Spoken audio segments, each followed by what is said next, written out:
Kaya nyo guys, panoorin nyo ito. Naglagay si Beshi ng ice tubig sa kawali. Tapos nilagyan niya ng malagkit na bigas. Ano kayang gagawin ni Beshi? Ano to? Merienda kaya to? Hapunan. Okay, hinalo. Binutas niya pa. Ba't niya nilagyan niya ng tubig. Okay, ginupit. Si Beshi talaga. Hinalo-halo ni Beshi. Tapos nilagay niya sa mangkok. Okay. Nilagay niya sa pasatela. Para pigaan. Niloloko tayo ni Beshi. Hindi niya pinigaan. Nilagyan din niya ng tubig. Ano ka ba? Okay, tinabi. Wow, ano kaya yan? Mukhang asin. Dinikdik niya yung asin. Ang ganda ng asin sa kanila. Cube. Alam ko, bawang lang dinidikdik, pati pala asin. Nilagay niya sa stainless na lagayan, tsaka mangga. Buburuhin kaya ni Beshi to. Nilagyan ng asin eh.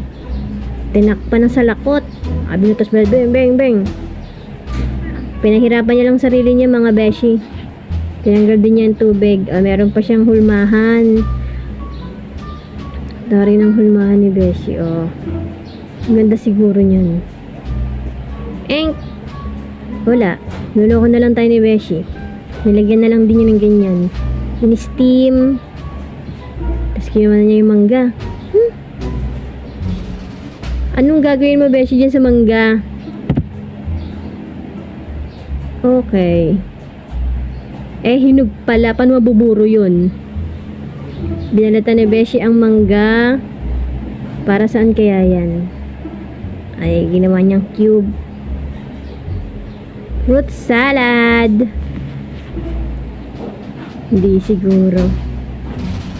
Yan na yung kanyang in-steam na kanin na sobrang lagkit. Nilagyan niya asukal, asin, tsaka parang gatas ata to. O harina. Napakalagkit. Ay, suman. Suman ba? Sumang antala sa atin.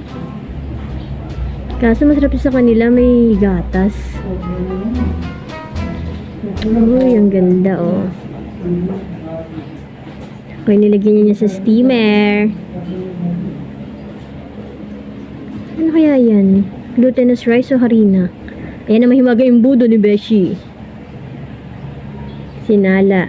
Inilagay. Niluto.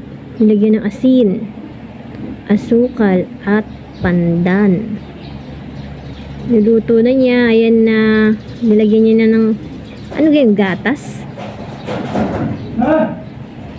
Luto na ang kanyang suman.